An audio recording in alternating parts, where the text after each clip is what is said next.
kita membahas fikih Islami yang harus diketahui oleh setiap muslim dan muslimah. Insyaallah di pertemuan yang pertama ini kita akan berikan muqaddimat, yakni pendahuluan sebelum nanti kita masuk mempelajari bab-bab fikih yang kita temukan dalam kehidupan kita sehari-hari. Ya. Baik, kita mulai ya dengan definisi fikih itu sendiri. Jadi kita akan mempelajari ilmu fikih, ya, ilmu fikih. Dan ilmu fikih ini adalah salah satu ilmu dari cabang-cabang ilmu keislaman. Jadi ilmu yang berkaitan dengan keislaman itu banyak. Jadi antaranya yang paling penting itu adalah ilmu akidah. Ilmu akidah ini ilmu yang berkenaan dengan keyakinan kita sebagai seorang muslim. Ilmu akidah mempelajari tentang 6 rukun iman yang wajib untuk diyakini oleh setiap muslim. Iman kepada Allah, iman kepada iman kepada para malaikat, iman kepada kitabullah, iman kepada para nabi, iman kepada hari kiamat, dan juga iman kepada takdir Allah yang baik maupun yang buruk. Ini kaitannya dengan ilmu akidah. Jadi di dalam ilmu akidah ibu-ibu tidak akan mendapatkan misalnya tata cara sholat, ya, tata cara wudu, tapi kita berbicara tentang bagaimana mentauhidkan Allah, apa yang harus menjadi keyakinan kita terhadap para malaikat, ya, siapa itu para malaikat, kemudian apa tugas-tugasnya, ini dipelajari dalam ilmu akidah. Ada yang lain kita pelajari di sini adalah ilmu fikih. Ilmu fikih. Nah, ilmu fikih ini disebutkan oleh para ulama secara bahasa artinya al-fiqhu, artinya adalah al-fahmu, pemahaman, dipaham. Ya, seperti doanya Nabi Musa alaihissalam, ya, Rabbi shrah li sadri wa yassir li amri wahlul 'uqdatam min lisani yafqahu qawli. Doa banyak yang kita hafalkan, ya, diambil dari doanya Nabi Musa alaihissalam sebelum beliau berdakwah. Maka dikatakan dalam doa tersebut, wahlul 'uqdatam min lisani yafqahu qawli. Hilangkanlah kekakuan dari lisanku, yafqahu qawli, agar mereka fikih, ya, agar mereka bisa fikih terhadap ucapanku. Fikih ini artinya memahami. Agar mereka bisa memahami ucapanku, agar mereka bisa memahami ucapanku. Maka secara bahasa al-fiqhu artinya adalah al-fahmu, yaitu pemahaman. Adapun secara istilah, ya, maka ilmu fikih sebagaimana disebutkan oleh Al-Imam Asy-Syafi'i rahimahullah taala, dan ucapan beliau ini kalau saya tidak salah dari kitab Kata Imam Asy-Syafi'i rahimahullah bahwa fikih itu adalah al-ilmu bil ahkami syar'iyyah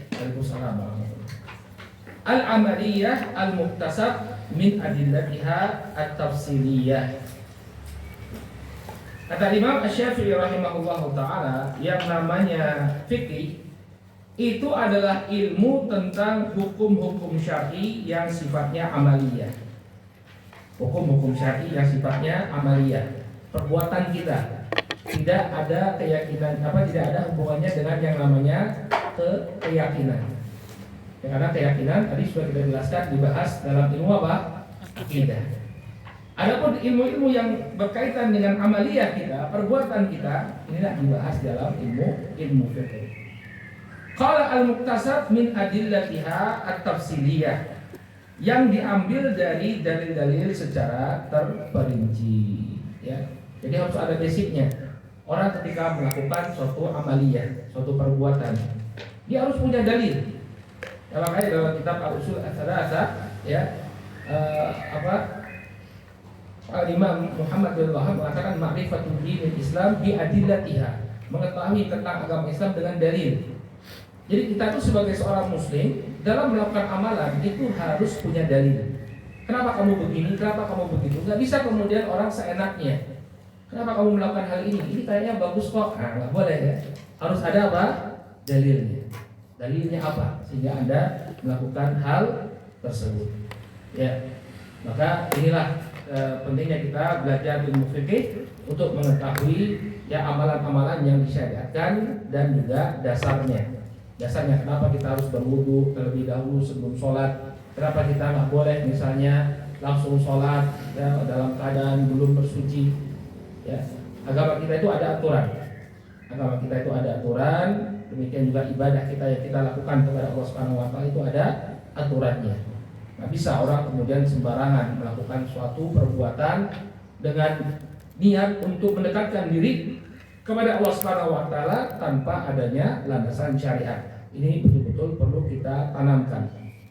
Ya, Ibu yang dirahmati Allah, tidak boleh seseorang itu melakukan amalan yang dia yakini mendekatkan dirinya kepada Allah kecuali harus ada landasan syariatnya.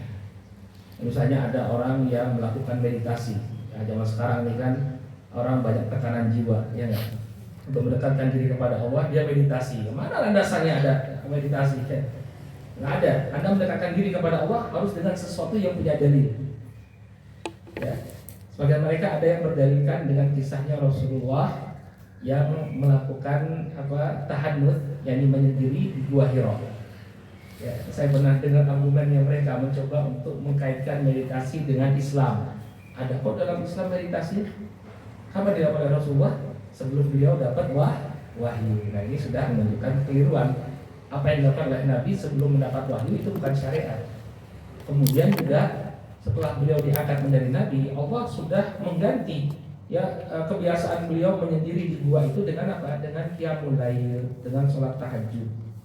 Ya, maka apa yang disampaikan oleh sebagian orang mereka berdalilkan dengan kisahnya Rasulullah yang berdiam diri di Gua Hira ya sebagai landasan untuk meditasi, ini adalah ya, sangat tidak tepat.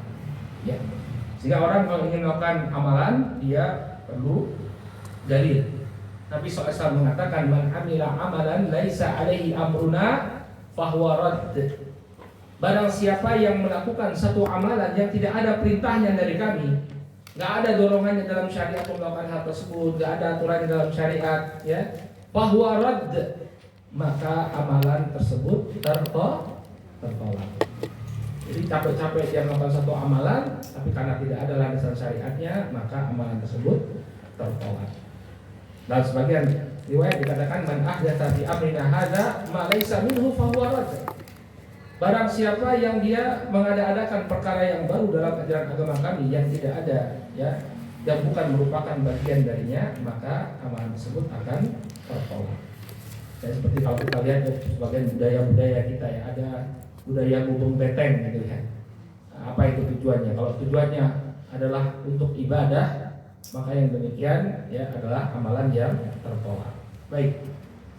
Kemudian apa keutamaan mempelajari fikih? Ya. Fikih itu sangat dianjurkan ya dipelajari. Ya. Bahkan Nabi SAW ya telah memerintahkan sebagian para sahabat untuk tetap berdiam di kota Madinah, tidak ikut jihad. Padahal kita sudah tahu yang namanya jihad itu adalah suatu hal yang sangat yang sangat besar keutamaannya. Tapi ternyata tidak semua para sahabat itu diperintahkan oleh Nabi SAW untuk pergi berperang. Ada di antara mereka yang disuruh untuk tetap menetap di kota Madinah bersama Rasulullah. Kemudian apa? Mempelajari agama ini.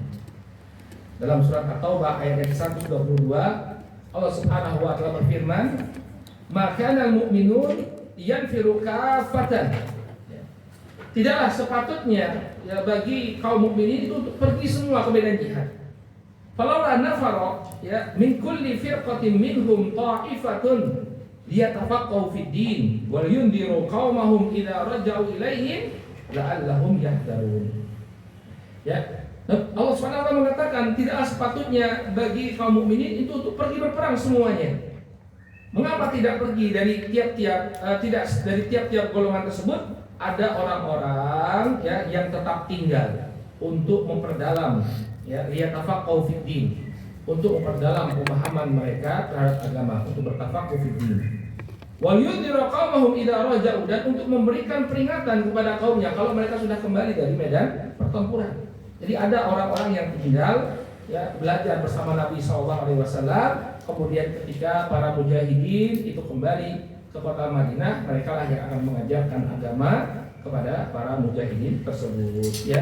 La'allahum yahdharun, mudah-mudahan mereka mendapatkan peringatan. Ini menunjukkan keutamaan mempelajari fikih. Dahulu Nabi SAW, ya, di sebagian peperangan beliau tidak ikut perang. Beliau perintahkan para sahabat untuk pergi, namun ada yang diperintahkan untuk tetap tinggal di kota Madinah agar mereka bisa mempelajari agama bersama Rasulullah SAW. Kemudian ketika yang perang kembali, mereka inilah yang akan mengajari ilmu kepada sahabat-sahabat yang berperang tadi.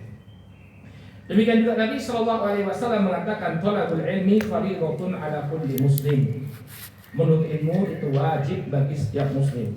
Yang dimaksud dengan ilmu di sini adalah ilmu agama, di mana seseorang mau tidak mau dia harus tahu ilmu tersebut agar bisa beribadah kepada Allah Subhanahu wa taala dengan benar.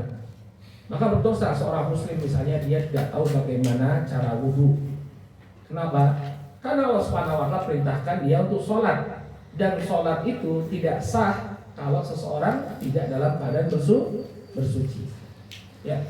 Maka berdosa pula seseorang kalau dia nggak tahu bagaimana cara mandi wajib, mandi junub. Ya. Ada sebagian orang sampai ketika mau menikah belum tahu bagaimana cara mandi junub. Nah, sebenarnya selama ini bagaimana?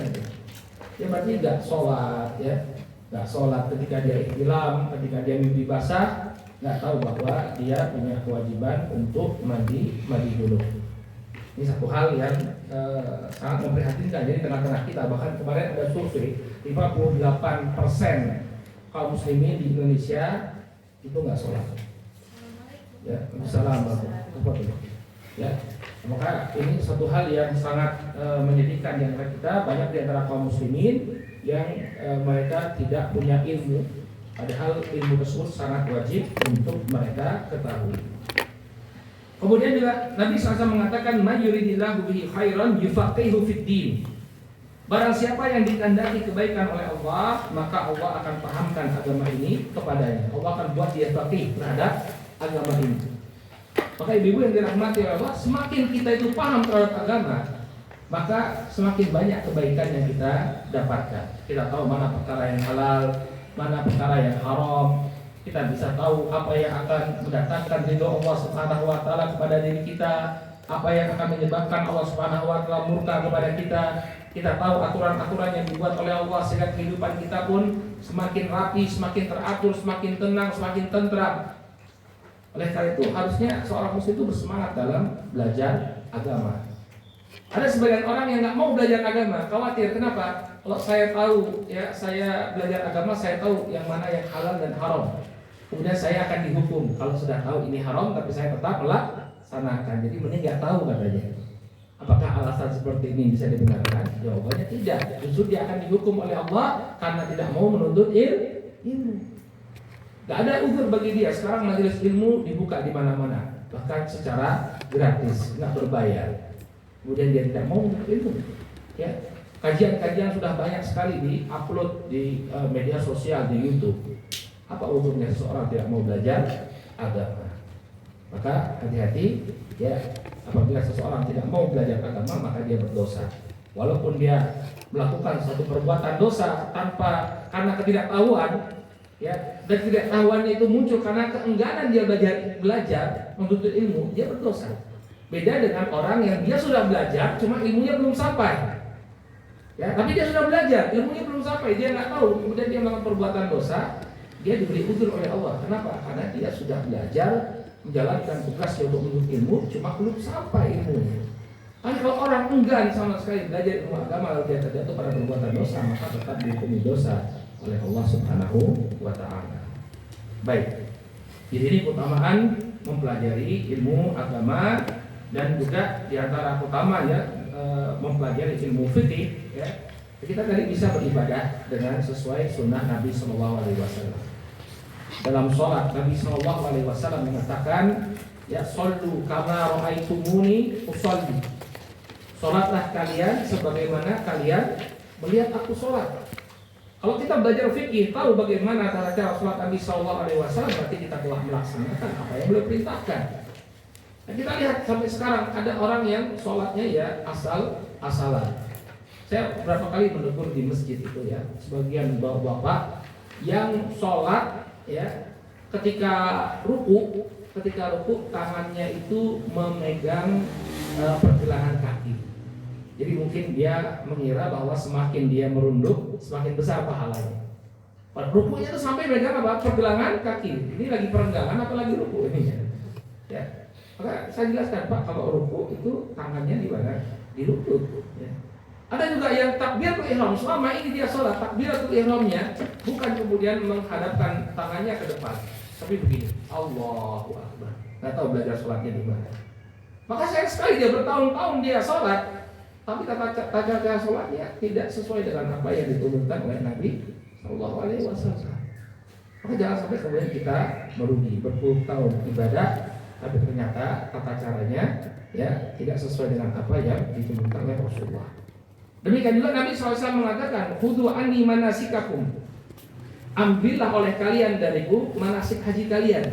Ibadah umrah dan haji kita hendaknya sesuai dengan apa yang ditunjukkan oleh Nabi SAW. Ya, jangan sampai kemudian keliru ya. Banyak orang ketika umrah belum pernah umrah, tapi ketika manasik nggak perhatian. Akhirnya apa? Ketika dia terpisah dari rombongan, bingung dia mau ngapain. Ya. Saya pernah itu bawa jamaah umroh. Bapak ini memang salah jamaah ini ketika manasik nggak perhatian dan orangnya memang sibuk sendiri. Qadarullah waktu sa'i terpisah dari rombongan. Akhirnya kita kembali ke hotel. Mukawimnya saya suruh cari jamaah tadi nggak dapat. Hanya ternyata dia sudah di hotel, kembali tidur dia udah tidur dia. Terus berapa kali Pak sa'inya? Buah kurang itu ya.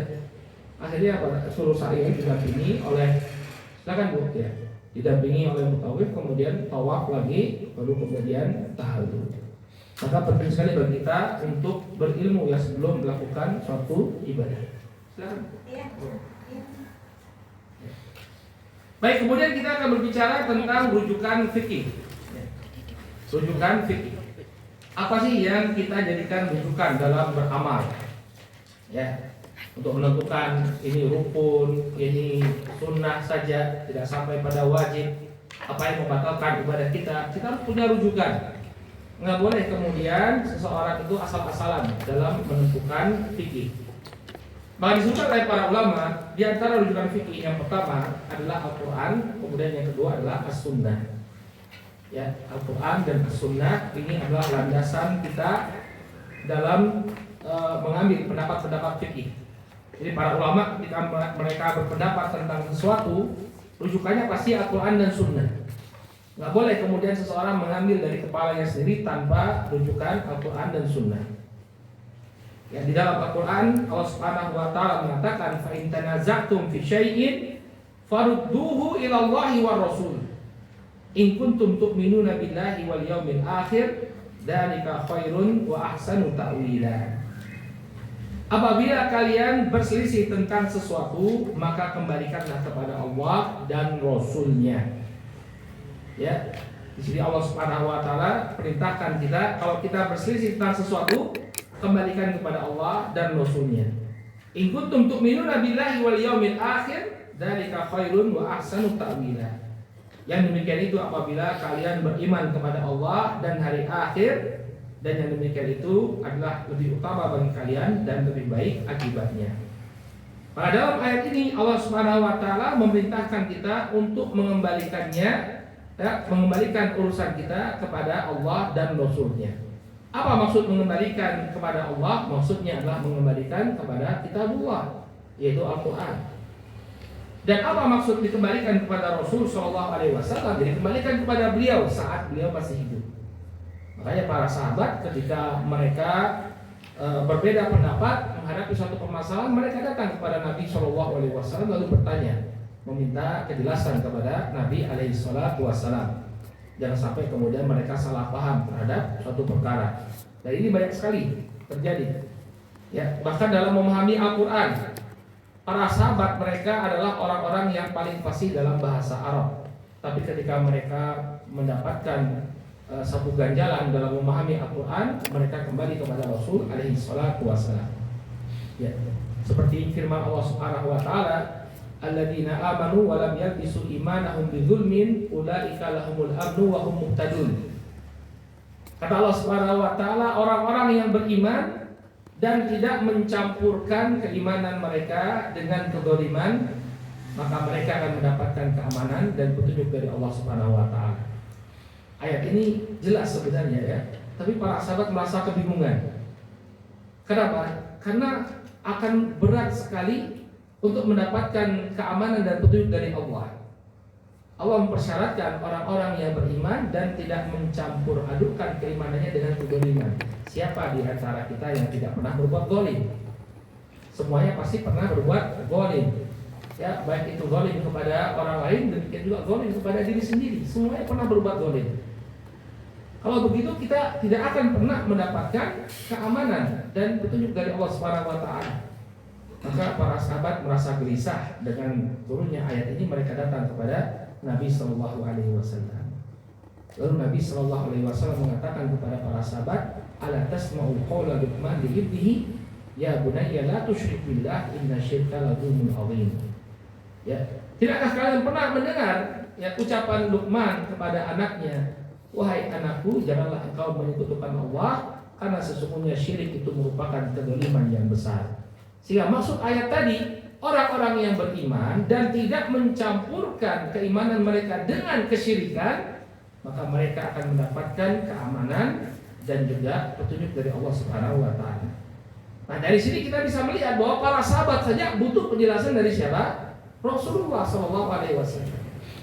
Jika kalau ada sebagian orang di masa kita yang mereka tidak mau mengambil sunnah Nabi Shallallahu alaihi wasallam, maunya berdalilkan dengan Al-Quran saja. Ya, mereka ini golongan yang disebut dengan Qur'aniyun. Qur'aniyun ini adalah orang-orang yang hanya mau mengambil Al-Quran saja, tidak mau mengambil hadis sebagai landasan agama mereka. Ya. Kita nggak perlu hadis-hadis Rasulullah. Kita hanya mengambil Al-Quran saja. Ketika ditanya sebagian mereka alasannya apa? Karena dulu Aisyah radhiyallahu taala anha pernah ditanya tentang akhlak Rasulullah. Kana khuluquhul Quran. Akhlak dari Rasulullah adalah Al-Quran. Ya. Maka mereka dalil yang mereka ambil ini justru membantah mereka. Ini salah satu faedah ya ibu-ibu. Tidaklah ada suatu hadis atau suatu ayat yang dipakai dalil ya bagi suatu penyimpangan, kecuali ayat itu akan membantah penyimpangan tadi. Nah, orang-orang Qur'aniyun mereka nggak mau ambil hadis, kemudian mereka hanya mencupkan diri pada Al-Quran, lalu mengambil ucapannya Aisyah bahwa akhlaknya Rasulullah itu adalah Al-Quran. Nah, pertanyaannya, ucapan Aisyah ketika mendeskripsikan Nabi, ya akhlak beliau adalah Al-Quran, ini hadis bukan? Hadis, ya. Nah, Anda bilang tidak mau terima hadis, tapi Anda ngambil hadis ya Aisyah radhiyallahu taala anha yang mendeskripsikan bahwa Nabi itu adalah akhlaknya adalah Al-Quran. Maka ini suatu kecolongan bagi mereka ya. Harusnya ngambil dalil yang lain. Ya. Maka ibu-ibu yang dirahmati oleh Allah, ya, ketika Nabi SAW masih hidup, beliau menjadi rujukan. Makanya para sahabat kalau berselisih mereka kembalikan kepada Rasul SAW. Nah, kalau tidak ada lagi Nabi SAW, maka dikembalikan kepada sunnah beliau. Makanya ada ajakan kembali kepada Al-Quran dan sunnah. Ya, kembali kepada Al-Quran itu artinya kembali kepada Allah, kembali kepada sunnah artinya kembali kepada Rasul SAW. Farudduhu ilallahi wa rasul. Demikian juga Nabi SAW dalam hadis yang diriwayatkan oleh Imam Muslim. Nabi mengatakan taraktu fikum amrayn lan tadillu ma tamassaktum bihima, kitabullah wa sunnata nabiyhi sallallahu alaihi wasallam. Nabi sallallahu alaihi wasallam pernah berwasiat, aku tinggalkan kepada kalian dua perkara yang apabila ya kalian berpegang teguh dengannya, maka selama-lamanya kalian tidak akan tersesat. Yaitu apa? Kitabullah dan sunnah nabinya sallallahu alaihi wa alihi wasallam. Maka dua perkara ini merupakan rujukan kita dalam mempelajari fikih, Al-Quran dan sunnah. Contohnya bagaimana Ustaz? Contohnya ketika seseorang menyebutkan para ulama menyebutkan tentang wajibnya puasa di bulan Ramadan. Ya, apa dalilnya disebutkan dalam Al-Qur'an? Ya ayyuhalladzina amanu kutiba alaikumusiyam kama kutiba alal ladzina min qablikum la'allakum tattaqun. Ya. Kata Allah Subhanahu wa taala, wahai orang-orang yang beriman, ya kutiba alaikumusiyam, telah diwajibkan atas kalian untuk berpuasa. Diwajibkan atas kalian untuk berpuasa. Kama kutiba alal ladzina min qablikum la'allakum tattaqun. Sebagaimana telah diwajibkan atas kalian untuk berpuasa, ya sebagaimana telah diwajibkan kepada kaum-kaum atau umat-umat sebelum kalian agar kalian bertakwa. Maka ayat ini merupakan ayat yang jelas dalam Al-Qur'an yang menunjukkan ya wajibnya puasa di bulan Ramadan. Kemudian juga tentang tata cara berwudu ada dalam Al-Qur'an. Ya, idza kuntum ila shalah faghsilu wujuhakum wa aydiyakum ilal marafiq wamsahu bi ru'usikum wa arjulakum ya ilal ka'bain. Nabi Allah Subhanahu wa taala berfirman tentang wudu. Apabila kalian akan melaksanakan salat, faghsilu wujuhakum, maka basuhlah wajah-wajah kalian. Ya. Wa aydiyakum ilal marafiq, dan basuhlah tangan-tangan kalian sampai ke siku. Ya. Kemudian wamsahu bi ru'usikum, kemudian usaplah kepala kalian.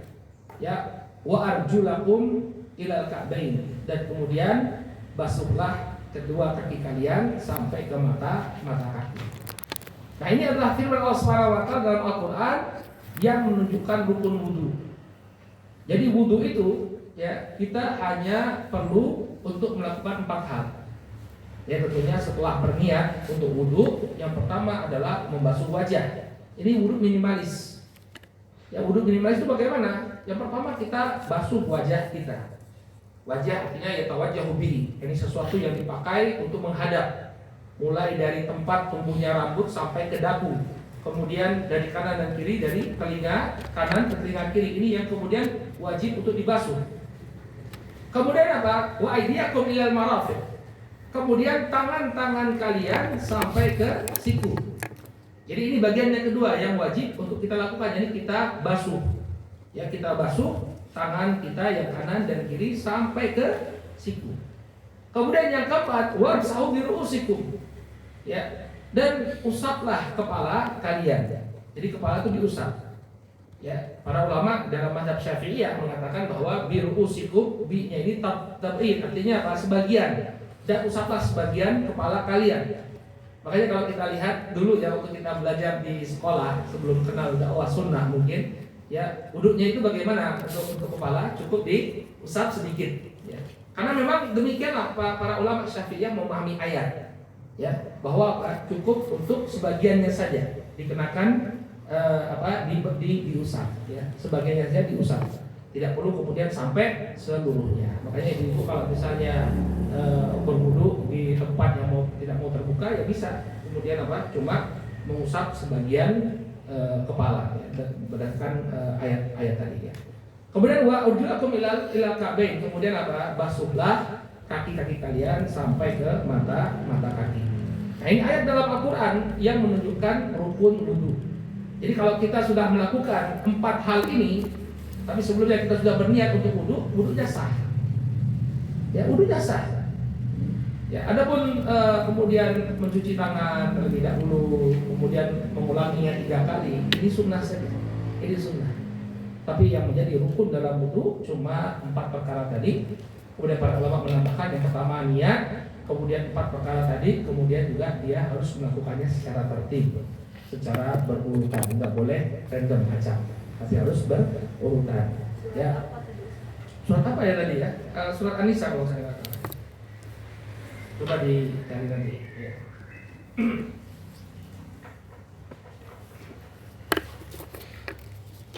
Ya.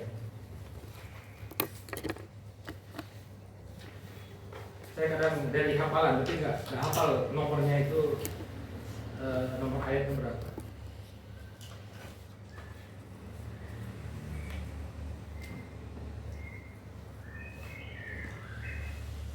Surat Al-Maidah ayat yang ke-6. Al-Maidah ayat yang ke-6. Ya ayyuhalladzina amanu idza qumtum ilas shalah faghsilu wujuhakum ya wa aydiyakum ilal marafiq wamsahu bi ru'usikum wa arjulakum ilal ka'bayn. Ya, Al-Maidah ayat ke-6. Nah, ini diantara contoh-contoh di mana fikih itu diambil dari ayat Al-Qur'an dan masih banyak lagi. Ya, dalam pernikahan misalnya, ya, pernikahan seorang laki-laki tidak boleh menikah dengan lebih dari 4 wanita. Itu dalam Al-Qur'an juga dalam surah An-Nisa. Ya, Allah Subhanahu wa taala mengatakan fankihu ma qabalakum minan nisa masna wa thulatha wa ruba. Fa in khiftum alla ta'dilu fawahidah. Jadi kailah wanita yang kalian sukai 2, 3 atau 4. Kalau kalian kalian takut tidak bisa berbuat adil maka cukup 1. Nah, ini dalil juga fikih yang menunjukkan pembatasan pernikahan bagi kaum laki-laki. Dan masih banyak lagi contoh-contoh ya fikih yang diambil dari Al-Qur'an. Kemudian ayat waris. Ya, ayat waris itu mayoritasnya dalam Al-Qur'an. Dalam surat An-Nisa itu disebutkan pembagian warisan. Baik, ada pun sunnah ya, ada pun sunnah yang jelas banyak ya. Seperti hadisnya Utsman bin Affan tentang tata cara wudhunya Rasulullah SAW. Jadi Utsman itu pernah meminta kepada budak beliau untuk diambilkan air, kemudian beliau berwudhu. Ya, kemudian di akhir hadisnya Utsman mengatakan ya bahwa inilah wudhu yang diajarkan oleh Rasulullah SAW. Kemudian tata cara istinja juga disebutkan dalam hadis Nabi SAW. Bahwa Nabi beristinja dengan tiga batu. Jadi orang-orang Arab zaman dahulu ya, mereka di Arab itu sulit air zaman dulu. Pada zaman sekarang ini alhamdulillah banyak air. Ya, mereka kadang tidak cebok dengan air, tapi menggunakan tiga batu. Nah, ini semua diambil dari hadis Nabi SAW. Kemudian rujukan yang ketiga adalah al-ijma'. Apa itu al-ijma'? Ya, kesepakatan para ulama tanpa ada yang menyelisihi. Jadi ketika para ulama itu sudah bersepakat atas sesuatu, ya, maka itu menjadi ketetapan hukum. Dan tidak boleh kemudian ada orang belakangan menggugatnya. Kalau sudah ada ijma dari para ulama, maka orang yang belakangan datang tidak boleh kemudian menggugat ijma tersebut. Artinya menyelisih ijma tersebut. Contohnya, apa contoh dari ijma? Itu ijma'nya para sahabat tentang kebolehan membukukan Al-Quran. Kalau ada yang bertanya apa hukumnya membukukan Al-Quran, lalu orang mengatakan nggak boleh, ya karena nggak ada tuntunannya dari Nabi. Nabi nggak pernah membukukan Al-Quran. Maka kita bantah apa yang mereka sampaikan. Para sahabat telah berijma. Mereka sepakat untuk mengumpulkan Al-Quran. Memang ada perdebatan sebelumnya di antara mereka. Jadi kan kalau ibu-ibu lihat sejarah pembukuan Al-Quran di dalam hadis riwayat Muslim disebutkan bahwa banyak di antara para sahabat itu yang gugur ya dalam perang Yamamah. Perang Yamamah itu adalah perang untuk memerangi Musailimah al-Kadzdzab, nabi palsu. Jadi sepeninggal Nabi ada orang yang ngaku sebagai nabi, namanya Musailimah. Maka Abu Bakar dengan tegas mengirimkan para sahabat ya ke daerah Yamamah, ke pusatnya Musailimah al-Kadzdzab. Tapi Musailimah ini punya banyak sekali pengikut, puluhan ribu pengikutnya. Maka kekuatan kaum muslimin ketika itu harus berhadapan dengan pasukannya Musailimah yang demikian dahsyat perlawanannya. Sehingga banyak dari para qurra, para penghafal Al-Quran yang gugur di medan pertempuran.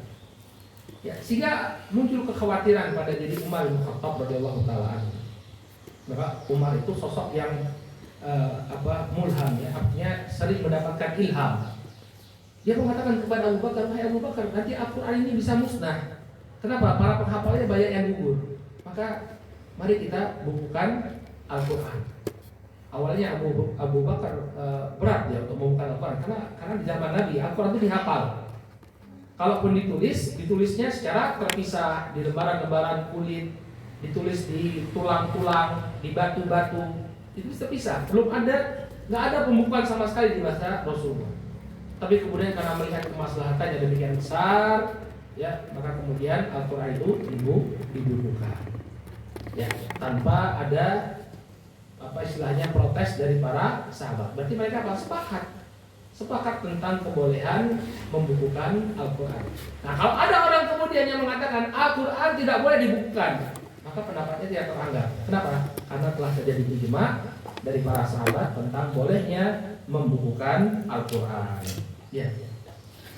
Kemudian adzan 2 kali, ya, adzan 2 kali di hari Jumat. Itu para sahabat sudah sepakat ya, di masanya Utsman bin Affan, karena ketika itu kota Madinah semakin membesar, orang-orang banyak berkumpul, orang-orang semakin banyak penduduknya, maka Utsman mensyariatkan, atau bukan mensyariatkan, tapi membuat adzan Jumat itu 2 kali. Adzan Jumat itu 2 kali. Adzan yang pertama itu dikumandangkan sebelum khotib naik ke atas mimbar, kemudian adzan yang kedua setelah khotib naik ke atas mimbar. Maka kalau ada orang yang menolak ini, ya, dan jangan diterima ucapannya. Kenapa? Karena zaman dahulu sudah ada ijma tentang kebolehan hal tersebut, tidak ada penolakan sama sekali di antara para sahabat. Ya. Jadi di antara ijma yang kemudian menjadi salah satu landasan fikih kita. Kemudian yang keempat adalah al-qiyas. Al-qiyas ini juga dimasukkan oleh para ulama sebagai landasan fikih. Ya, kenapa diperlukan al-qiyas? Karena yang namanya zaman itu semakin modern, semakin banyak hal-hal yang baru. Sehingga apa yang dahulu tidak ada di masa Rasul SAW, ya di masa sekarang ada. Contohnya adalah narkoba. Zaman Nabi SAW nggak ada narkoba. Ya, sehingga bagaimana hukum narkoba? Ya, kita nggak bisa kemudian mengatakan narkoba ini nggak punya hukum. Kenapa? Karena nggak ada di masa Rasulullah. Maka para ulama punya metode namanya qiyas, menyamakan sesuatu yang ada di zaman sekarang dengan apa yang ada di masa Nabi SAW. Narkoba ini ya sifatnya apa? Sifatnya dia menghilangkan akal, membuat orang fly, ya, dan memudaratkan. Maka dia dikiaskan dengan khamr. Khamr kan seperti itu juga, orang ketika minum khamr dia hilang akalnya, ya. Maka narkoba walaupun tidak ada di masa Nabi SAW bisa dihukum oleh para ulama, hukumnya haram. Segala sesuatu yang memabukkan, segala sesuatu yang menghilangkan akal pikiran, ya maka hukumnya adalah haram. Ya. Dan masih banyak lagi ya apa-apa yang kiaskan ya, yang dibangun di atas kias. Baik, kemudian kita beralih pada pembagian fikih. Fikih ini terbagi menjadi 2. Yang pertama adalah ahkamul ibadah. Ahkamul ibadah. Ahkamul ibadah ini adalah fikih yang menyangkut hubungan antara seorang hamba dengan Allah. Jadi ibadah kita, ya, seperti sholat, zakat, atau sebelumnya taharah, bersuci.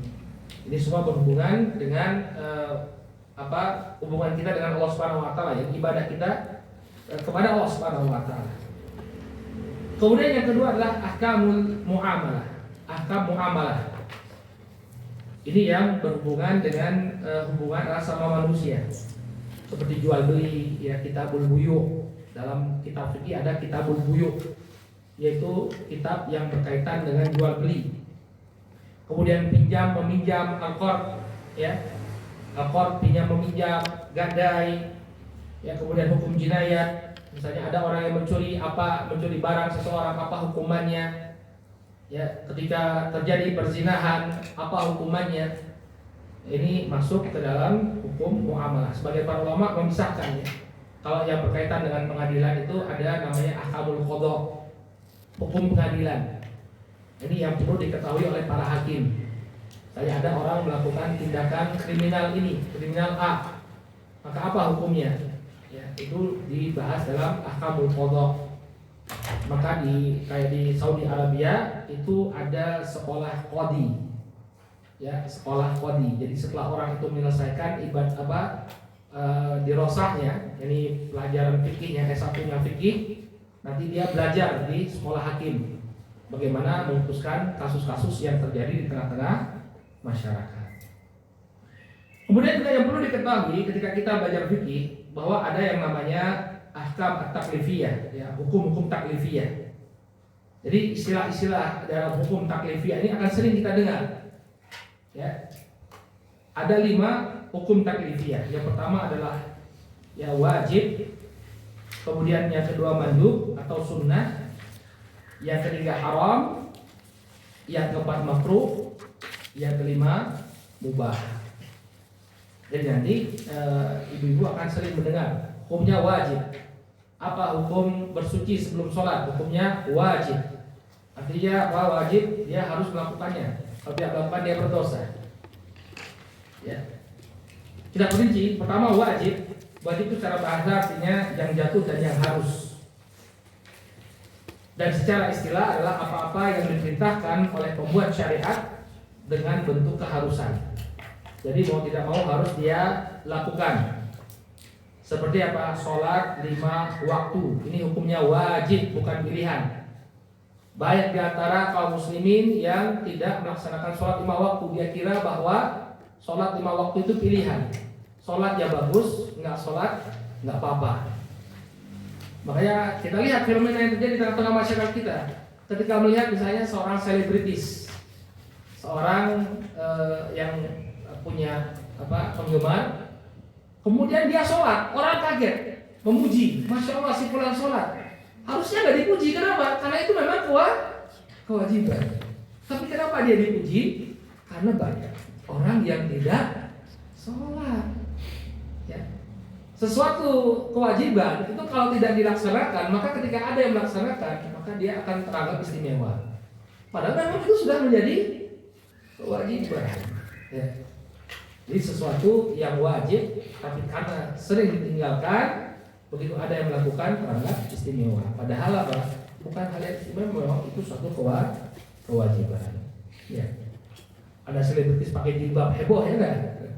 Seorang selebritis pakai jilbab, langsung heboh, sebulan pakai jilbab. Padahal memang kewajiban seorang wanita untuk menutup auratnya secara sempurna.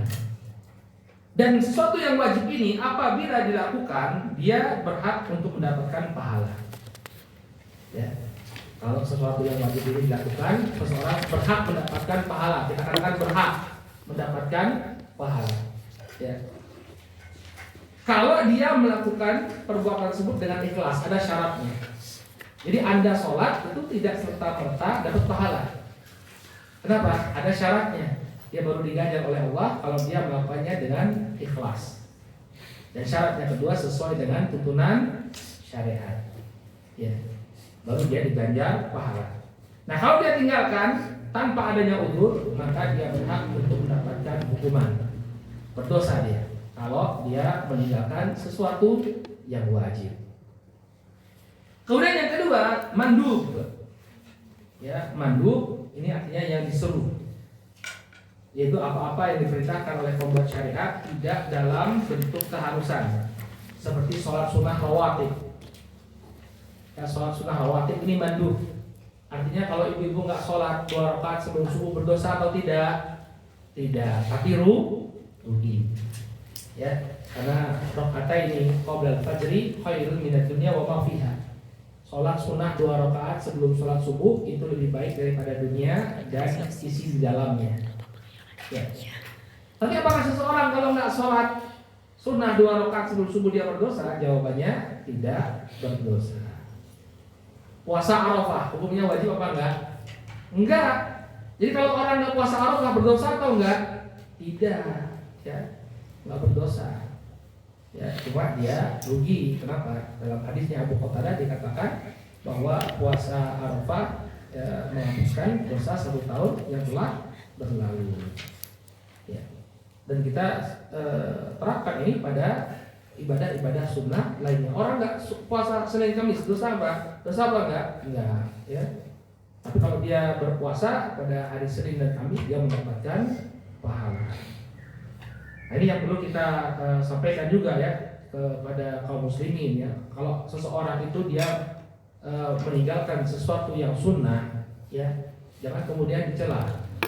Jangan kemudian dicela. Kamu kok nggak puasa? Ya memang suatu hal yang tidak diwajibkan oleh Allah Subhanahu wa taala. Ya, jangan kemudian mengatakan oh si fulan ini tidak mengamalkan sunnah dan lain sebagainya, karena memang hukumnya itu sunnah, tidak wajib. Kemudian yang ketiga haram. Haram artinya yang dilarang. Secara istilah artinya apa-apa yang dilarang oleh pembuat syariat dalam bentuk keharusan untuk ditinggalkan, nggak boleh. seseorang melakukan perbuatan tersebut seperti minum khamar, haram hukumnya. Kalau seseorang minum khamar, maka dia berhak untuk mendapatkan dosa dan azab dari Allah Subhanahu wa taala. Ya. Tapi satu hal yang perlu kita garis bawahi ya, bahwa Anda itu akan diganjar pahala ketika meninggalkan sesuatu yang haram kalau melakukannya ikhlas karena Allah. Jadi kalau seseorang itu meninggalkan sesuatu yang haram bukan karena Allah, dia akan dapat pahala. Contoh, mencuri itu haram atau tidak? Haram, nggak boleh mencuri. Tapi ketika seseorang itu dia meninggalkan, dia nggak mencuri karena adanya CCTV. Sebenarnya dia mau mencuri nih. Ada helm nganggur bagus, kelihatan masih baru, dia pengen mencuri. Ya, tapi kemudian dia melihat pemilik rumah memasang CCTV. Kemudian dia nggak jadi mencuri, meninggalkan sesuatu yang haram bukan karena Allah, tidak dapat pahala. Tapi kapan seseorang itu akan mendapatkan pahala? Yakni ketika dia meninggalkan sesuatu yang haram itu karena Allah. Dia akan mencuri, dia ingat Allah. Ya Allah, ini bukan punya saya, dia tinggalkan. Maka baru dia mendapatkan pahala. Tapi kalau dia meninggalkan sesuatu bukan karena Allah, dia tidak akan mendapatkan pahala, tapi dia tidak berdosa.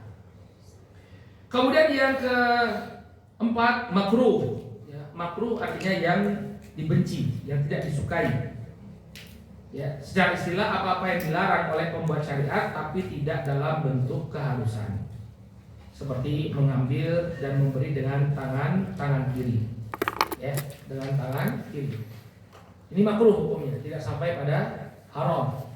Seseorang tidak berdosa dia memberikan sesuatu dengan tangan kiri. Tapi kalau dia meninggalkan sesuatu yang makruh karena Allah, memberikan dengan tangan kiri suatu hal yang tidak terpuji dalam agama kita. Saya ganti dengan tangan kanan, dia tinggalkan tadi, ganti dengan tangan kanan, maka dia mendapatkan pahala. Ya. Kemudian yang kelima, mubah. Ya, mubah itu artinya sesuatu yang diperbolehkan, yang diumumkan dan diizinkan dengannya. Artinya suatu hal yang diperbolehkan. Contohnya makan di malam hari di bulan Ramadan. Kalau di siang hari haram hukumnya, tapi di malam hari hukumnya mubah. Nah, satu poin yang harus kita perhatikan ya dalam masalah hal-hal yang mubah, kalau sesuatu yang mubah itu kita jadikan sebagai wasilah, sebagai perantara bagi kita untuk melakukan amalan ketaatan, maka sesuatu yang mubah itu bisa bernilai pahala. Contoh makan mubah hukumnya.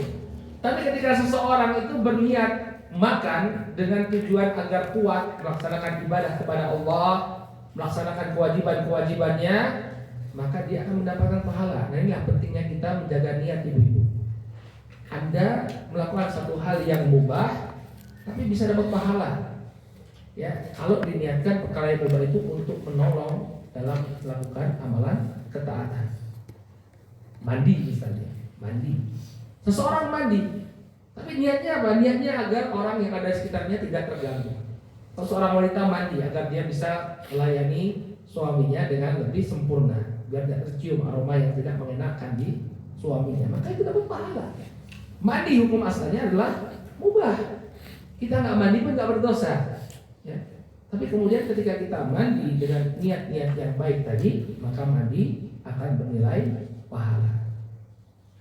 Nah, sebaliknya perkara yang mubah kalau dijadikan sebagai wasilah untuk menuju ya suatu amalan maksiat, maka tidak diperbolehkan. Misalnya orang makan, dia makan agar kuat untuk melakukan perzinahan. Ya, sebelum berzina dia makan dulu biar tidak kelaparan ketika berzina. Maka makannya berdosa. Kenapa? Karena tujuannya tadi agar dia bisa mapan ketika melakukan perbuatan dosa. Ya. Wallahu taala a'lam. Nah, kemudian selanjutnya perlu juga diketahui oleh kita bahwa dalam Islam sekarang itu ada 4 madhab. Nah, jadi ini sering nanti akan kita singgung. Ya, pendapat madhab A seperti ini, madhab B seperti ini, yang lebih kuat adalah pendapat yang ini. Ya, kita akan kuatkan di antara madhab-madhab tersebut. Maka ibu perlu tahu setidaknya ada 4 madhab yang berlaku sampai sekarang di tengah-tengah kaum muslimin. Ya. Kalau dulu banyak, tapi karena madhab itu tidak punya pengikut, hilang. Ya, tinggal tersisa di kitab-kitabnya para ulama, tapi pengikutnya nggak ada. Seperti mazhabnya Imam Al-Laits, ya, Imam Al-Laits di Mesir, kemudian Imam Sufyan Ats-Tsauri, itu mereka juga imam-imam mazhab, tapi pendapat-pendapat mereka itu tinggal di kitab-kitab. Adapun pengikutnya nggak ada. Pengikut mazhab Imam Ats-Tsauri nggak ada. Ya, pengikut mazhabnya Imam Al-Laits ya nggak ada. Ya. Yang tetap ada pengikutnya 4 mazhab. Yang pertama mazhab Hanafi. Ya, tokoh pengusungnya ini adalah Imam Abu Hanifah An-Nu'man bin Tsabit At-Tamimi Al-Kufi. Beliau lahir tahun 80 Hijriah. Berarti lahir 70 tahun setelah wafatnya Rasulullah. Kemudian wafat di Baghdad pada tahun 150 Hijriah di usia 70 tahun. Nah, mazhab Abu Hanifah ini ya banyak berkembang di India, Pakistan, Afghanistan, kemudian Asia Tengah, kayak Uzbekistan, negara-negara yang ada tantannya itu kebanyakan bermazhab Hanafi. Demikian juga Turki. Makanya mereka ini tidak makan udang gitu ya. Udang itu nggak makan mereka, kepiting itu nggak makan. Ya, hewan yang tinggal di bisa survive di 2 alam itu tidak mereka konsumsi. Ya, jadi kalau udah saya pernah lihat ada chef, gitu ya, bukan chef ya, ada seorang traveler, vlog, dia suka bikin video keliling ke mana-mana, kemudian makan udang. Nah itu ada komentator dari India, dari Perindapan itu, Muslim dari India mengatakan haram ya akhi, katanya, nggak boleh, karena mazhab Hanafi nggak boleh. Ya. Kemudian yang kedua mazhab Maliki. Yang mazhab Maliki ini tokoh pengusungnya adalah Imam Malik bin Anas. Ya, beliau lahir tahun 94 Hijriah di kota Madinah. Dan beliau masih masuk generasi Atba'ut Tabi'in. Nah, beliau punya kitab Al-Muwatta, ya, kitab hadis yang menjadi rujukan para pengikut mazhab Malikiyah. Ya. Mazhab Maliki ini kebanyakan dipegang oleh kaum muslimin di Afrika Utara, Libya, Aljazair, Tunisia, Mauritania, kemudian Maroko, ya, Sudan. Nah, ini banyak mazhabnya mazhab Maliki.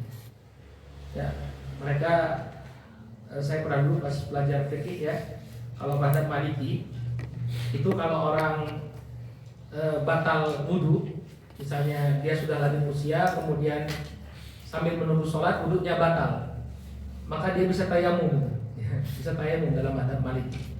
Jadi di depan masjid itu mereka sediakan batunya memang disiapkan, dibiarkan berteduh. Jadi kalau orang batal wudhu, dia bisa langsung bertayamum. Ya, itu yang saya tahu dari mazhab Maliki. Kemudian yang ketiga mazhab Syafi'i. Nah, ini mazhab yang dianut oleh mayoritas penduduk di Asia Tenggara. Ya, pengusungnya adalah Al-Imam Abu Abdullah Muhammad bin Idris Asy-Syafi'i. Beliau lahir di Gaza, Palestina tahun 150 Hijriah. Dan beliau masih muridnya Imam Malik. Jadi beliau berguru kepada Imam Malik, ya, Imam Malik bin Anas. Ya, dan mazhab Syafi'i ini banyak diamalkan oleh penduduk Mesir. Jadi Mesir itu sama, makanya orang Indonesia kalau belajar kebanyakannya ke Al-Azhar. Kenapa? Karena mazhabnya sama. Jarang orang Indonesia belajar ke markas Deoband misalnya di India. Kenapa? Karena mazhabnya beda. Di India itu mazhabnya Hanafi. Maka banyak orang Indonesia belajar ke Al-Azhar. Kemudian ke negeri Yaman. Ya, Yaman juga mazhabnya Syafi'i. Makanya sebenarnya Syafi'i di Indonesia ini agak aneh ya, karena Syafi'i itu ketat sekali dalam masalah cadar. Kalau di Yaman itu kita nyaris gak pernah lihat perempuan itu membuka wajahnya, semuanya cadar. Karena mereka pengikut mazhab Syafi'i. Ya, pengikut mazhab Syafi'i. Ada seorang penceramah yang mungkin ibu-ibu kenal juga ya, ada namanya Ustadzah Halimah Al-Aidarus itu ya. Udah gak kelihatan wajahnya? Gak pernah, itu Syafi'i gitu. Tapi nggak tahu Syafi'i di Indonesia malah pakai kemben ya. Ya. Baru pakai jilbab belakangan aja tahun 80-an baru pakai jilbab. Biasanya cuma kerudungan. Makanya ini satu hal yang perlu diteliti. Kenapa Syafi'i di Indonesia itu nggak sesuai dengan Syafi'i di negeri lainnya? Ya. Kemudian di Asia Tenggara ya, Indonesia, Malaysia, Brunei, Thailand Selatan, nah sekarang mulai ya, belakangan ini sudah mulai banyak yang pakai cadar ya, karena memang dalam mazhab Syafi'i itu ketat sekali ya, mereka tidak boleh memperlihatkan wajah mereka. Ya, Thailand Selatan itu Fakoni itu juga bermadzhab Syafi'i. Makanya nanti kita pun kalau belajar fikih nanti saya akan sebutkan pendapat Syafi'i ya, karena kita hidup di negara mayoritas Syafi'i ya. Jangan sampai nanti belajar fikih ya, sebenarnya fikih itu sesuai dengan ajaran para imam mazhab, tapi kemudian kita tinggalkan lalu kita konflik dengan masyarakat. Padahal hal tersebut sebenarnya boleh-boleh saja. Contohnya talafut bin niyat, ucapkan nawaitu gitu ya. Itu boleh ya, karena jumhur para ulama itu membolehkan. Ya, membolehkan untuk talafut bin niyat, mengucapkan niat sebelum melakukan suatu amalan. Apakah mereka tidak punya dalil? Punya dalil. Ya, Nabi itu ketika mau puasa, beliau tanya kepada istri beliau, ada makanan apa enggak? Hal indakum syai'?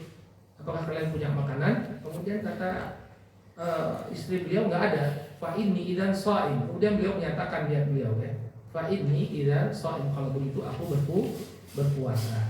Maka kita itu kalau belajar fikih harusnya semakin luas, bukan semakin kaku dalam beragama. Harusnya semakin luas. Kenapa? Karena kita tahu ternyata para ulama yang berbeda mazhab mereka punya dalil-dalil yang mereka jadikan landasan. Kemudian yang keempat mazhab Hambali, ya mazhab Hambali. Ya ini mazhab dinisbatkan kepada Al-Imam Ahmad bin Muhammad bin Hambal Asy-Syaibani. Beliau ini muridnya Imam Asy-Syafi'i. Jadi para ulama mazhab ini saling berguru ya. Imam Syafi'i muridnya Imam Malik, Imam Ahmad muridnya Imam Syafi'i. Ya.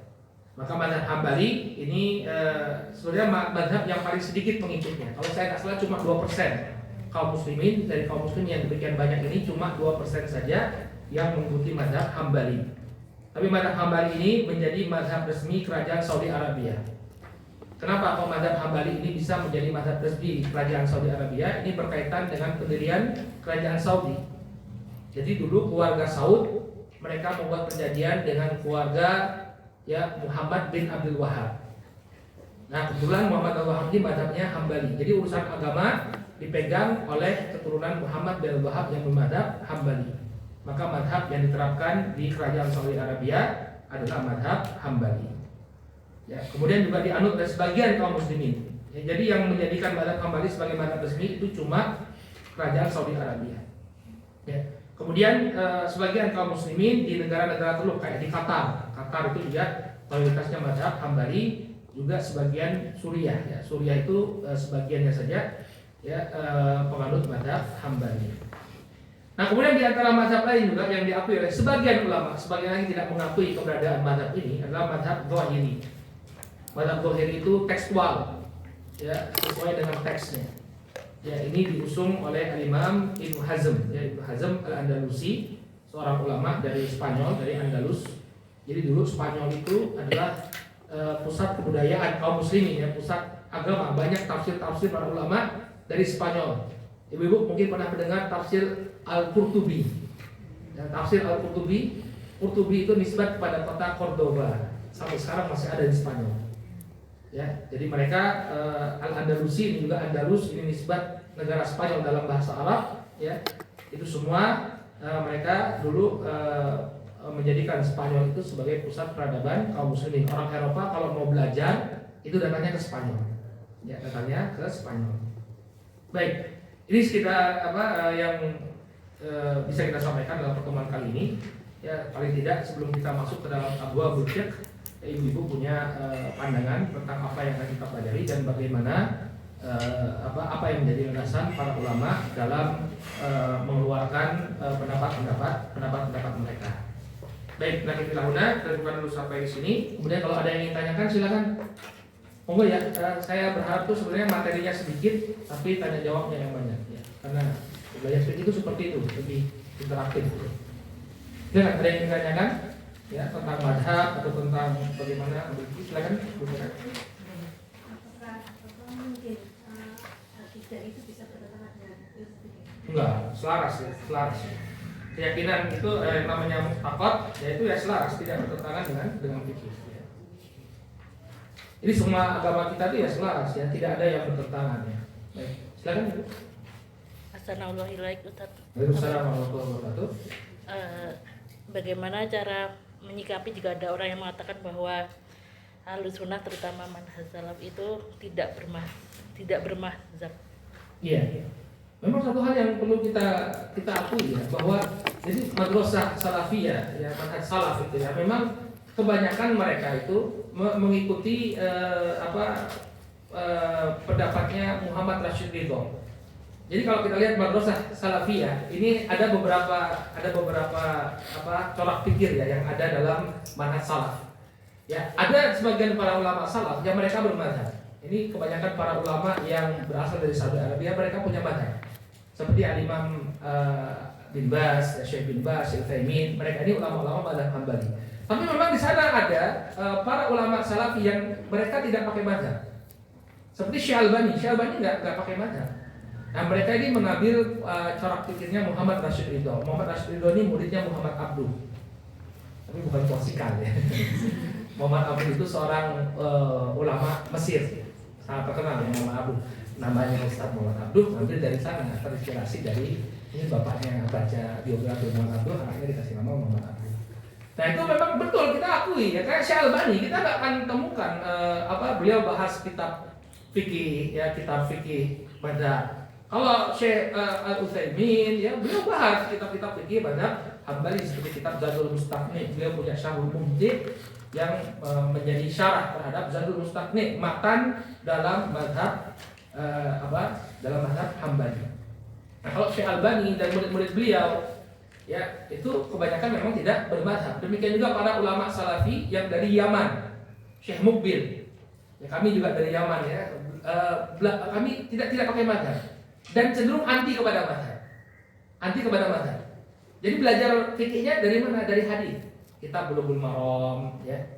Dan memang ada ulama-ulama yang seperti itu. Jadi Syekh Albani dan Syekh Mukbil itu bukan orang yang pertama yang meninggalkan mazhab. Kenapa? Ada ulama-ulama sebelum mereka yang tidak bermazhab seperti Imam Son'ani, Imam Syaukani. Imam Son'ani itu ulama Yaman, mereka nggak pakai mazhab. Coba tanya apa mazhabnya Son'ani, Syaukani, nggak ada orang yang bisa jawab. Ya, mereka dari hadis, kemudian mereka ambil pendapat para ulama dari berbagai mazhab, mereka ramu, kemudian mereka mengeluarkan tarjih sendiri. Nah, begitu ya. Jadi kalau kita lihat, dan ini yang para asatidzah ajarkan, masuk buku-buku fikih sunnah yang ibu ambil itu nggak pakai mazhab ya. Mereka mengikuti jalannya Syaukani, Son'ani. Nah, tapi kalau yang belajar mazhab ya, mereka akan pakai kitab-kitab mazhab, dan ini mulai sekarang ya para ustaz. Kayak Ustaz Abdul itu ya ngajarkan Safinatun Najah, kemudian ngajarkan Matan Abu Suja. Itu mazhab Syafi'i, itu fikih, kitab-kitab fikih mazhab Syafi'i. Nah, apa kelebihan dan kekurangannya? Ya. Kalau fikih mazhab itu dia lebih sudah komplit karena dia sudah dibahas oleh ribuan para ulama. Ya, ratusan bahkan ribuan para ulama sudah bahas, sehingga kesimpulan-kesimpulan dari mazhab itu bukan kesimpulan yang yang karbitan gitu ya, artinya yang prematur, enggak. Tapi kesimpulan yang sudah diuji oleh mereka selama ratusan tahun. Ya, jadi mazhab itu matang. Nah, tapi kalau sekarang, kalau ulama-ulama tarjih, nanti tarjih A beda sama tarjih B gitu ya. Jadi orang tuh bingung, yang mana yang harus kita pegang, Syekh Albani. Dan kadang-kadang ada pendapat-pendapat yang mungkin diingkari oleh para ulama mazhab ya. Contohnya kalau saya nggak salah itu, saya itu nggak, tapi perlu dicek lah, nggak usah lah. Saya itu khawatir salah lagi. Iya, pemula bingung ya. Intinya belajar fikih ya, belajar fikih itu bagaimana agar kita bisa beramal sesuai dengan tuntunan ya. Dan kemudian juga belajar fikih untuk memperluas wawasan. Jangan sampai kita suka mengingkari ya. Misalnya ada orang yang tadi itu baca niat, boleh itu bid'ah. Ya, saya mencoba mempelajari, ternyata para ulama mengatakan itu talafut binnya itu boleh. Kenapa? Untuk memperkuat yang ada di hati kita. Kemudian siapa yang mengatakan tidak boleh? Itu Syekhul Islam Ibnu Taimiyah. Nah, karena rujukan ustaz-ustaz kita, ustaz manhaj salaf itu kebanyakannya Ibnu Taimiyah, Ibnu Qayyim. Makanya mereka mengambil pendapat-pendapatnya Ibnu Taimiyah. Kemudian inilah yang kemudian didakwahkan di tengah-tengah masyarakat. Jelas akan banyak kontra. Kenapa? Ibnu Taimiyah itu mazhabnya Hambali, Ibnu Qayyim mazhabnya Hambali. Sementara di Indonesia mazhabnya Syafi'i. Ya. Kalau itu Anda pilih pendapat itu silahkan, tapi paling tidak Anda tahu kenapa orang melakukan amalannya dari apa yang menjadi landasan mereka, sehingga kita bisa berlapang dada. Ya, Allah Taala alam. Itu diantara pertama kita belajar fikih. Jadi fikih itu harusnya memperluas wawasan, bukan kemudian mempersempit kita. Paham ya Bu ya? Jadi ada dua madrasah memang dalam dakwah salafiyah. Yang satu madrasah fikih madhab ya, yang ditempuh oleh para ulama Saudi Arabia, kemudian yang memang tidak terikat dengan madhab dan mereka bukan orang yang mengawali hal tersebut.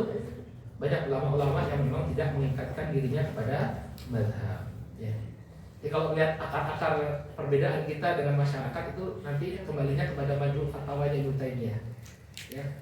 Demikian juga ucapan-ucapannya, pendapat-pendapatnya Syekh Albani. Karena kan banyak murid-murid Syekh Albani yang ada di dakwah itu ya. Di Indonesia kan para ustadz itu suka undang murid-muridnya Syekh Albani seperti Syekh Masyhur Hasan Salman, yang mereka ini tidak berharap sama sekali. Jadi banyak hal-hal yang sudah diterapkan oleh madhab nanti dikritik. Contohnya ada ketika bayi lahir. Ya, itu para ulama tuh sudah menjadikan itu satu sunnah. Tapi kemudian Syekh Albani membahas ini, kemudian menemukan oh ini dalam hadis ini ada kelemahan, sehingga tidak disyariatkan mengadaan.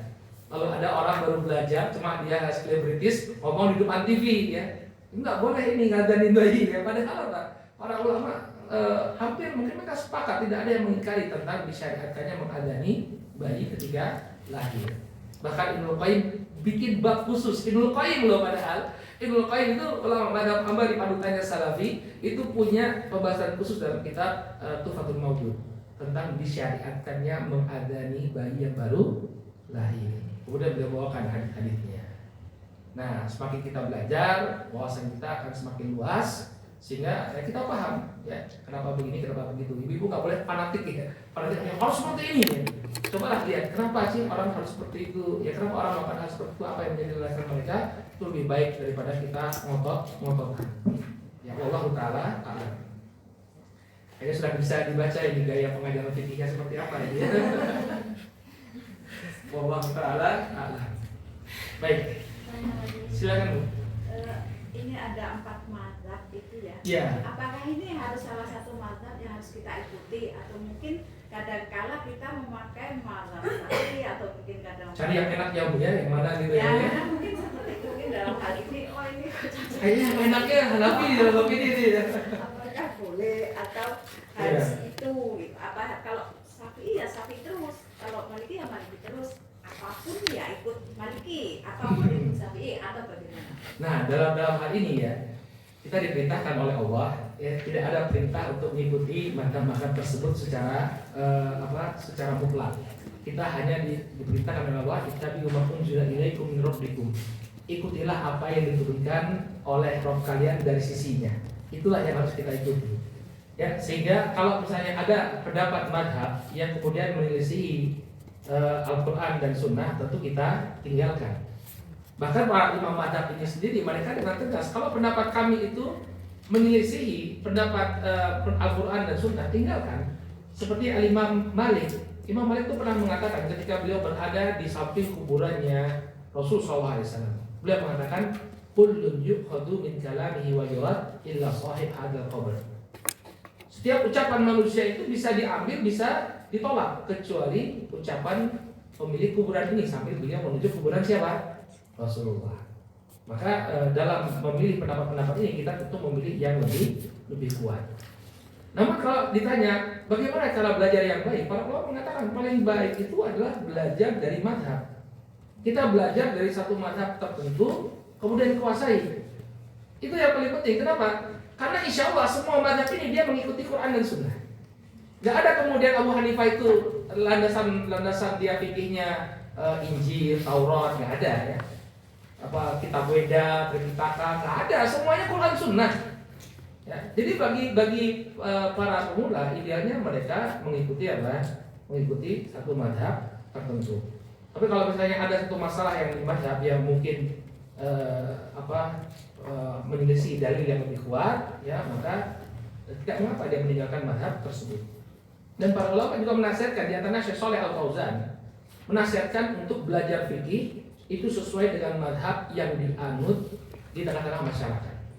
Mayoritas kita ya itu mazhabnya Syafi'iyah. Ya, jadi belajar mazhab yang sesuai dengan yang dipakai oleh mayoritas masyarakat. Ya. Jadi sebenarnya mazhab Indonesia ini mazhabnya apa coba? Ya, ada teman-teman yang bilang, kita di Jogja ini banyak Muhammadiyah ya.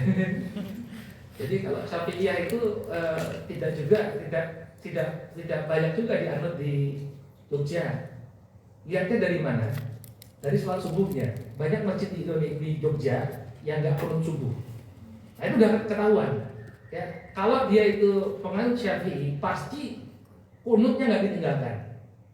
Kenapa? Karena dalam mazhab Syafi'iyah yang namanya kunut subuh itu adalah sunnah tabi'i. Ya, yang kalau ditinggalkan itu wajib untuk apa? Sujud sahwi. Ya, jadi kalau ibu melihat ini bermadhab atau enggak, lihat subuhnya kunut atau enggak. Ya, kalau subuhnya kunut, wah ini Syafi'i. Nah, kalau di Jogja ini kebanyakan kita Muhammadiyah atau masjid yang terkenal dengan Muhammadiyah sehingga enggak kunutan. Ya, tapi kalau kita ke Sumatera, kemana ya Kalimantan, itu kita dapati ya semua masjid itu semua masjid itu kunut. Ini menunjukkan bahwa mayoritas memang bermadhab Syafi'iyah. Kalau di Jakarta, ibu-ibu nggak kunut, kita jadi imam kemudian nggak kunut, itu akan ada orang yang sujud sahwi. Makanya kalau saya di Jakarta singgah di masjid kemudian di mana di stasiun atau di mana itu kunut. Kenapa? Karena orang akan meninggalkan sujud sahwi nanti kalau tidak kunut subuh. Baik, Allah Taala alam. Dan jadi masalah ya kita meninggalkan mazhabnya kita pegang demi kemaslahatan.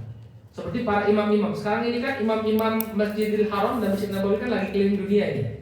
Indonesia kedapatan Syekh Ahmad Hudayfi, anaknya Syekh Ali Hudayfi. Di Malaysia itu Syekh Mahir Muaikli, jadi imam di Malaysia. Itu mereka semua baca basmalah. Padahal dalam mazhab Hambali basmalah itu disirkan. Dalam mazhab Hambali basmalah itu disirkan. Tapi dalam mazhab Syafi'i ya basmalah itu dijaharkan, bismillah. Nah, mereka ketika ngimami di Malaysia dijaharkan. Demikian juga imam dulu ada Syekh Sudais, bukan Syekh Sudais, satu lagi Syekh Suraim pernah di Masjid Syuhada. Waktu zaman saya kuliah dulu, ya pernah di Masjid Syuhada. Ketika ngimami baca bismillah. Jadi mereka meninggalkan mazhab mereka ya demi kemaslahatan, Jadi begitu ya bagusnya idealnya kita belajar dari satu mazhab, tapi bukan berarti kita tidak boleh meninggalkan mazhab tersebut. Nah kemudian boleh nggak ngambil pendapat-pendapat yang ringan? Nah, ini nggak boleh, nggak boleh tentunya. Kita beragama ini cari yang lebih dekat dengan kebenaran, bukan cari yang paling ringan. Kalau saya tidak salah dalam mazhab Hanafi itu boleh loh menikah tanpa adanya wali. Nah, misalnya ada yang janda begitu kan, senang sama laki-laki, kemudian dia nikah, itu dalam mazhab Hanafi boleh. Kenapa? Dalam mazhab Hanafi wali itu tidak wajib. Ya, tidak wajib, tapi sunnah saja. Wah ini kebongkar dari ini jadi Hanafi semua gitu ya. Pernah ada kasus itu di Jakarta, ada kiai nikah sama janda di hotel nikahnya. Ya, kemudian ke Kepergok jadi berita nasional. Lalu dia bikin press release. Zaman saya masih kecil dulu. Ya. Kiainya terkenal itu suka muncul di TV gitu. Nikah sama janda, ya. Jandanya janda seorang tokoh agama juga. Ya.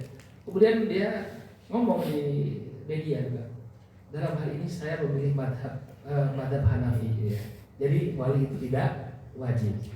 Alasannya karena seorang wanita ketika jual beli, wanita jual beli, dia perlu izin walinya nggak? Saya mau beli ini, harus izin dulu sama bapaknya nggak? Sama kakak laki-lakinya nggak? Enggak, kata madhab Hanafi. Nah, kalau jual beli saja wanita itu boleh, maka boleh juga dia menikahkan dirinya dengan laki-laki tanpa izin wali. Tapi yang diambil ya, aduh ini bahaya ini. Ya, la nikah illa bi wali, tidak boleh nikah kecuali harus ada wali. Baik. Ada lagi ditanyakan? Silakan. Cukup? Silakan Bu. Bismillah, assalamualaikum warahmatullahi wabarakatuh. Waalaikumsalam warahmatullahi wabarakatuh. Jazakumullah khair Ustaz untuk ilmunya.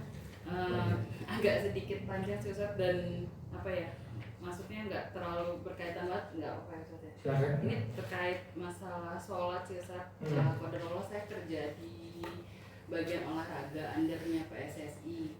Dan saya mau menanyakan terkait tentang masalah kodok sholat ketika kita safar itu berapa hari yang pertama. Maksudnya kalau memang kita tinggal di luar negeri sekitar 7 hari, apa kita boleh sholatnya itu dikosor terus gitu, ataupun ada batas-batas harinya. Terus yang kedua, semisal ini kan lagi ada pertandingan terus nih, apalagi kan besok itu misal contoh ada pertandingan Indonesia lawan Malaysia dan Kodarolo tuh main tuh jam 7 malam. Dan biasanya tuh atlet itu sudah harus standby di lapangan itu dari jam 5 sore. Jadi otomatis itu sholat maghrib mereka tidak bisa melakukan. Nanti mereka mungkin bisa dikodonya di sholat isya. Tapi kodarollah tuh kadang selesainya tuh jam 11 malam. Nanti sampai hotel tuh baru setengah 12 malam. Nah itu tuh kayak gitu tuh solusinya gimana Ustaz? Kadang juga istilahnya kadang anak-anak tuh juga suka berat. Tapi ya kodarollah kalau dapet pelatihnya asing gitu kan kadang suka nggak ngerti, walaupun memang di ruang ganti tuh suka kita sediain gitu. Jadi untuk mereka tuh sholat cepet-cepet gitu kan, istilahnya supaya nggak ketinggalan gitu kan. Cuman memang kendalanya kalau saya perhatiin tuh sekarang tuh baik di sepak bola dan di futsal itu masalah pengaturan sholatnya itu saat yang harus udah, apalagi terkait tentang masalah mepet-mepetnya waktu sholat gitu. Jadi kayak maksudnya gimana saya minta nasihat dari Ustaz gimana yang harus saya edukasi, karena di sini posisi saya sebagai manajemen dan saya juga pernah jadi manajer timnas gitu-gitu Ustaz. Jadi mesti minta nasihatnya Ustaz. Jazakumullah khair, barakallahu fiik. Waalaikumsalam barakallah. Mana kemarin lahir? Ustaz caci maki itu Ustaz. Mana itu wasitnya Habib lagi. Ya cuma salah Habib tuh udah jadi bulan-bulan ya. Al-Kaf itu kan Habib gitu ya. Iya makanya itu juga. Ya. Ada perbedaan pendapat di kalangan para ulama tentang jangka waktu orang itu kapan dia bisa mengqashar sholat. Tapi pendapat yang paling berhati-hati adalah ketika dia sudah tahu berapa hari dia akan menetap di sana, maka dia tidak lagi mengqashar sholatnya. Jadi dia sholat seperti orang mukim. Ini pendapat yang paling berhati-hati. Ya, sebagian para ulama ketika mereka mengatakan selama dia belum pulang ke negerinya, maka dia tetap dianggap sebagai musafir. Maka kalau ingin berhati-hati ya sudah ikuti sholat sebagaimana waktunya. Baik. Kemudian tentang tadi, ya waktu sholat isya itu panjang. Ini pendapat yang paling kuat dari para ulama bahwa waktu sholat isya itu sampai datangnya waktu zuhur. Maka boleh bagi mereka untuk mengakhirkan sholat maghrib dan sholat isyanya setelah mereka bertanding. Kalau memang mau bertanding dan sholatnya sah, ya sholatnya sah ketika karena mereka tidak sedang berada di negeri mereka, ya mereka sedang safar, maka mereka boleh untuk menjamak dan mengqashar sholat, ya menjamak dan mengqashar sholat. Adapun jamak itu boleh dilakukan walaupun kita tidak dalam keadaan safar. Kalau qashar itu hanya boleh ketika safar. Tapi kalau jamak itu boleh dilakukan ketika kita tidak safar. Ketika memang tidak bisa, mau tidak mau kita harus melakukan suatu pekerjaan yang lama, maka boleh dijamak. Misalnya nih ya, seorang dokter yang melakukan operasi, nggak bisa kemudian break ya, tak selesai ya, gitu ya, mati orangnya nanti. Maka itu harus kerja berkesinambungan. Maka dia boleh untuk menjamak sholatnya. Dan Nabi SAW memerintahkan muadzin ketika terjadi hujan untuk mengganti panggilan untuk menjamak. Beliau menjamak ketika terjadi hujan, beliau menjamak sholat. Beliau menjamak sholat, misalnya sholat maghrib dan sholat isya dijamak. Ini menunjukkan bahwa kalau jamak itu boleh dilakukan tidak dalam keadaan safar. Tapi kalau qashar itu harus dalam keadaan seseorang safar. Nah, adapun waktunya yang berbeda, banyak sekali pendapat para ulama itu ya. Ibnu Taimiyah dalam Majmu' Fatawa menyebutkan beberapa pendapat ya. Ada yang mengatakan 3 hari, ada yang mengatakan 17 hari sebagaimana Nabi SAW ketika melakukan Fatu Makkah ya, dalam perjalanan Fatu Makkah. Tapi ya selama orang itu belum mengetahui kapan dia akan pulang ke negerinya, maka dia teranggap sebagai seorang musafir. Boleh bagi dia untuk mengqadha, menjamak dan mengqashar sholatnya. Wallahu ta'ala a'lam. Ya. Aku sedikit lagi, kalau seandainya kita penerbangan lama tuh kayak dari sini ke Brazil kan hampir 18 jam gitu. Iya. Di pesawat. Jadi kayak pasti tertinggal tuh antara zuhur, asar, maghrib gitu-gitu. Apa kita melakukannya di pesawat? aja? Ya, kalau memang diperkirakan ketika kita sampai di tujuan waktu sholat itu sudah lewat, maka sholat di pesawat. Tapi kalau misalnya ketika kita mendarat masih ada waktu untuk melaksanakan sholat, maka dia sholat di darat. Karena hukum sholat itu dia harus dilakukan secara sempurna. Nabi itu tidak sholat wajib ya di atas kendaraan, tapi beliau sholat sunnah. Kalau sholat sunnah itu boleh sambil duduk di atas kendaraan, itu boleh. Ibu-ibu dalam bus, ibu-ibu dalam kereta boleh. Tapi kalau sholat wajib, dia harus lihat dulu.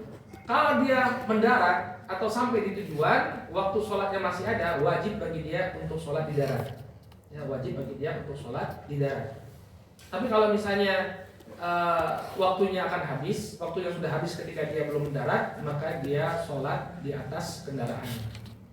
Dan itu semampunya dia lakukan semampunya. Kalau dia mampu melakukan dalam keadaan berdiri, seperti kalau ibu pakai maskapai Saudi Airlines, maka Saudi Airlines itu untuk trip luar negerinya, pesawatnya itu menyediakan musola di bagian belakang, itu cukup untuk 8 orang. Maka dia sholat dalam keadaan berdiri dan mencoba untuk menghadap kiblat semampu dia. Misalnya dia tahu Brazil itu ke arah timur, terbangnya kemana dulu biasanya? Harus ke Dubai dulu biasanya, harus transit dulu. Ya. Pokoknya dia lihat dulu semampunya, ya.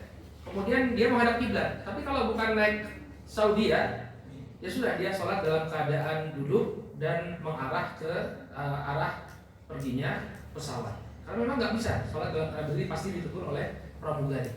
Ya. Tapi kalau di maskapai Saudi Airlines, enaknya adalah kita bisa ke belakang sholat dalam keadaan berdiri dan tidak dilarang kecuali dalam keadaan turbulence. Ya. Baik, ini penting yang seperti ini kalau yang suka traveling. Ya. Allah Ta'ala. Baik, ada lagi yang ingin ditanyakan? Silakan. Izin bertanya. Bismillahirrahmanirrahim. Izin bertanya Ustaz, terkait tadi ada sedikit disinggung mengenai hukum cadar di mazhab Syafi'i ya Ustaz ya. Iya. Untuk tadi kaitannya dengan tidak mengikuti mazhab, namun kita tidak boleh mengambil yang ringan. Iya. Tapi kita mengikuti kebenaran. Bagaimana dengan terkait hukum cadar itu ya Ustaz? Mohon nasihatnya untuk kami para akhwat, untuk lingkungan atau masyarakat di Jogja ini yang tempat kami tinggal Ustaz. Bagaimana? Ya, kalau saya lebih condong ke pendapat bahwa cadar itu sunnah ya, tidak wajib. Dalilnya adalah hadis Asma, dan ini ma'ruf ya di kalangan para ulama. Hadis Asma di mana Nabi SAW mengatakan, wahai Asma, apabila seorang wanita sudah haid maka tidak boleh tampak darinya kecuali ini dan ini. Ya, kemudian Nabi menunjukkan wajah dan kedua tangan beliau, telapak tangan beliau. Nah, dari sini diambil satu kesimpulan bahwa wajah itu termasuk satu hal yang boleh ditampakkan oleh wanita, oleh para wanita. Ya, dan banyak lagi. Ada memang perdebatan tentang masalah cadar ini termasuk termasuk perdebatan yang cukup kuat ya. Dan ketika orang berihram pun ya, ketika mereka berihram, wanita itu diperintahkan untuk lepas cadar, nggak boleh pakai cadar. Jadi wajahnya tersingkap, dulu Ibunda Aisyah, beliau membuka cadar beliau ketika ada orang ajanib, orang asing, beliau kemudian menutupkan jilbab beliau ke wajah beliau. Dan juga ketika Nabi SAW berfatwa itu ya, ada sebagian wanita yang kelihatan wajahnya, kemudian dilihat oleh Al-Fadl bin Abbas. Kemudian Nabi mencolek wajah Al-Fadl bin Abbas. Nah, intinya kan ada wanita-wanita itu terbuka wajahnya kelihatan di hadapan Rasul Shallallahu Alaihi Wasallam. Itu pendapat yang lebih kuat bahwa cadar itu menurut saya ya, cadar itu hukumnya sunnah, tidak sampai pada hal yang wajib. Nah, bagaimana dengan bermasyarakat? Ya, ibu-ibu menempatkan cadar itu pada tempatnya. Ketika kita berkumpul hanya dengan para wanita saja, copot cadarnya. Ini banyak para akhwat tuh nggak mau copot cadar. Mungkin kecantikannya sangat luar biasa, ya. Khawatir nanti dilaporkan oleh orang yang melihat, ya, si fulanah ini masya Allah gini. Jadi dia nggak buka cadarnya. Padahal sama wanita. Maka kita nasihatkan yang melihat wajah temannya harus amanah, nggak boleh cerita-cerita pada yang lain. Tapi Anda pun yang pakai cadar, buka cadar Anda, ya, agar bisa berinteraksi dengan lebih baik. Ya, masa sesama wanita kemudian nggak buka cadar. Kadang juga di sebagian lembaga pendidikan nggak mau buka cadar, akhirnya ngajar tajwid, bagaimana mulutnya, bagaimana makhraj hurufnya, ya, kelihatan keluar hurufnya seperti apa, nggak tahu. Kenapa? Karena gurunya, ustazahnya pakai cadar. Maka ini kurang tepat. Ya, ada hajat di sana dan Anda membuka cadar kepada mungkin kepada anak yang belum baligh, ya, atau kepada santriwati yang sama-sama perempuan. Ya, maka hukum cadar-cadar ini harus dipakai secara bijak. Allah Taala alam. Ya, kalau sama wanita dibuka, ya. Jangan kemudian ditutup. Baik. Itulah bahaya ya kalau misalnya ditutup, ya dia ada penyusupan, ya. Dari zaman saya dulu, di zaman saya kuliah itu, ya, banyak sekali penyusupan. Kenapa? Karena memang akhlaknya nggak buka cadar. Ya, kalau laki-laki memang nggak apa-apa, tapi kalau sama wanita, apa yang menjadi penghalang mereka untuk tetap pakai cadar? Makanya nanti ada laki-laki menyusup, dia pakai bulu mata lentik, ya kan? Ya, udah pakai cadar, nggak ada yang curiga. Ya, begitu dibuka ternyata ada kumisnya, gitu. Di Jakarta lagi banyak Ustaz, di kajian Ustaz Nusuk. Wah, iya. Ustaz ini banyak yang Banyak, itu dari zaman saya tahun 2004 itu di Malang, ya. Ada orang punya kelainan gitu, ya, ikut kajian. Dia ikut kajian di Ahmad. Coba dites di sini suaranya. Ada nggak? Ada Ustaz. Suaranya kebas. Baik, ada lagi yang tanyakan? Ya, cukup ya. Insya Allah kita cukupkan dulu sampai di sini. Ini kajiannya mau berapa kali, Bu? 2 pekan sekali ya? Iya. Iya, saya 2 pekan lagi safar. Kalau minggu depan Ustaz ada. Minggu depan tuh safar. Minggu depan.